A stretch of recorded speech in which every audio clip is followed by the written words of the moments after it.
এবারে যে খবরের দিকে চোখ রাখবো, জমি বিবাদকে কেন্দ্র করে দুই পরিবারের মধ্যে সংঘর্ষ এবং যার জেরে মৃত এক জখম বেশ কয়েকজন। আবারও জানাবো, দুই পরিবারের মধ্যে জমি বিবাদকে কেন্দ্র করে সংঘর্ষ এবং মৃত এক ঘটনাটি ঘটেছে উত্তর দিনাজপুর জেলার গোয়ালপুকুর থানার মহুয়া গ্রাম পঞ্চায়েতের চেইনপুর এলাকায়। মৃত পরিবারের লোকেরা অভিযোগ করে বলেন, এক সপ্তাহ আগে মৃত মোহাম্মদ আনারুল হকের সঙ্গে স্থানীয় অপর একজনের জমি বিবাদ নিয়ে সংঘর্ষ এবং যার জেরে এই ঘটনা। আরো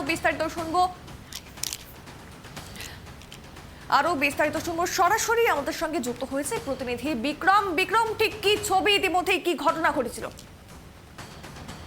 দেখো, চলতি মাসের 18 তারিখে ঘটনা ঘটে, দুই পক্ষের মধ্যে মারামারি ঘটে, জমি সংক্রান্ত বিবাদ নিয়ে সংঘর্ষ হয় এবং সংঘর্ষের জেরে দুজন গুরুতর আহত। আনারুল হক এবং লাল মোহাম্মদের মধ্যে মারামারি হয় এবং মোহাম্মদকে গত 18 তারিখে তাকে প্রথমে ইসলামপুর স্বাস্থ্যকেন্দ্রে নিয়ে যাওয়া হয় এবং তার পরবর্তীতে তাকে উত্তরবঙ্গ মেডিকেল কলেজে নিয়ে যাওয়া হয়। অর্থাৎ উত্তরবঙ্গ মেডিকেল কলেজে চিকিৎসাধীন থাকার পরে আজ কিন্তু তার মৃত্যু হয়েছে। এবং যে সংঘর্ষ হয়েছিল সেদিনকার ভয়ানক সংঘর্ষ হয়েছিল এবং লাল মোহাম্মদের বাড়ির তরফ থেকে আনারুলের পরিবারের বেশ কিছু জনের বিরুদ্ধে কিন্তু লিখিত কমপ্লেন করেছিল থানাতে, কিন্তু থানার তরফ থেকে কিন্তু তারপরে আনারুল হকের পরিবারের তরফ থেকে কিন্তু কাউকে কোন রকম গ্রেফতার করা হয়নি বলেই কিন্তু দাবি করছে লাল মোহাম্মদের পরিবার। এবং সেই ক্ষেত্রে দাঁড়িয়ে থেকে আজ তার মৃত্যু হয়েছে উত্তরবঙ্গ মেডিকেল কলেজে, জানিয়ে এলাকাতে বেশ কিছু চাপানোত্তর রয়েছে এবং স্থানীয় বাসিন্দারা এবং এলাকাবাসীরা এবং পরিবারের লোকেরা বলছে যে যেদিনকার এই ঘটনা ঘটেছিল অর্থাৎ 18 তারিখে, তার পরপরই আমরা থানায় লিখিত কমপ্লেন করি, কিন্তু তারপর থেকে পুলিশ প্রশাসনের তরফ থেকে তাদেরকে গ্রেফতার করা হয়নি।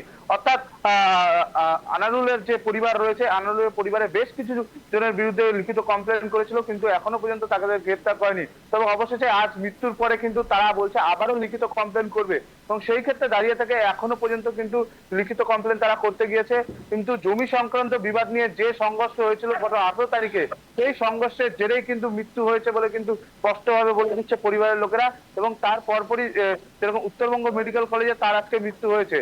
তো এলাকাতে এখন পুলিশ প্রশাসন এলাকাতে যাচ্ছে এবং এলাকার মানুষরাও কিন্তু বেশ উত্তেজনায় রয়েছে এবং স্থানীয় যে পরিবারের লোকেরা রয়েছে এবং স্থানীয় প্রধান থেকে শুরু করে উপপ্রধান, তারাও কিন্তু সেই এলাকাতে যাচ্ছেন এবং পরিবারের সাথে কথা বলছেন।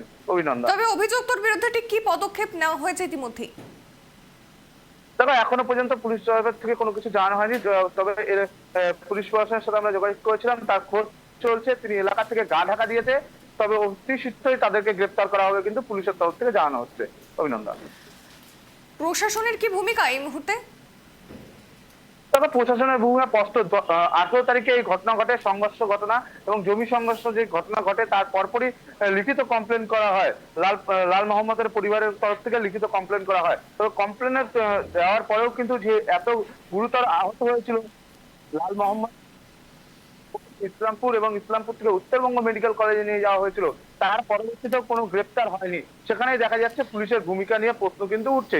স্বাভাবিক ক্ষেত্রে আজ তার মৃত্যুর পরে পুলিশ নড়ে চড়ে বসেছে, পুলিশ তাকে খোঁজাখুঁজি করছে, আনারুল হককে তাকে খোঁজাখুঁজি করছে এবং খোঁজার পরে যেটা মধ্যে যাচ্ছে এলাকা থেকে গা ঢাকা দিয়েছে এবং অতি শীঘ্রই তাকে খুঁজে পাওয়া যাবে বলে কিন্তু পুলিশের তরফ থেকে বলা হচ্ছে। বিক্রম, এর পেছনে অর্থাৎ কোনো রাজনৈতিক যোগসূত্র রয়েছে কিনা, এরকম কোনো অভিযোগ কি আসছে? তবে এখনো তরফ থেকে পরিবারের তরফ থেকে কোনো কিছু বলা হয়নি। তারা রাজনৈতিক কোনো না, দুই পরিবারের মধ্যে জমি সংক্রান্ত বিবাদ চলছিল, বেশ কিছুদিন ধরেই এই বিবাদ চলছিল এবং 18 তারিখে যে ভয়ঙ্কর দৃশ্য হয়, বেশ মারামারি হয়, দুই পক্ষে লাঠি সোঁটা নিয়ে মারামারি হয় এবং বেশ লোহার রড থেকে শুরু করে লোহার আসবাবপত্র সমস্ত নিয়ে কিন্তু মারধর করা হয় এবং তার লাল মোহাম্মদ গুরুতর আহত হয়ে সেখানে পড়ে যায়, রক্তাক্ত পরিস্থিতি হয় এবং সেখান থেকেই তাকে উদ্ধার করে নিয়ে যাওয়া হয়েছিল এবং তারপরে মৃত্যু হয়েছে। অর্থাৎ যে 18 তারিখে যে ঘটনা ঘটেছিল, ভয়ঙ্কর ঘটনা ঘটেছিল বলে কিন্তু পরিবারের দাবি করছে যে আনিরুল যে রয়েছে তার পরিবারের বেশ কিছু জন, অর্থাৎ ছেলে থেকে শুরু করে মহিলা সবাই মিলে এসে কিন্তু লাল মোহাম্মদের উপরে এবং তার পরিবারের উপরে হামলা চালায় এবং শুধু লাঠি সোঁটা নয়, লোহার রড থেকে শুরু করে লোহার আসবাবপত্র নিয়ে এসে তাদেরকে মারধর করে এবং সেই মারধরের কারণেই মৃত্যু হয়েছে বলে কিন্তু পরিবারের তরফ থেকে জানানো হচ্ছে। ধন্যবাদ বিক্রম সঙ্গে থাকার জন্য।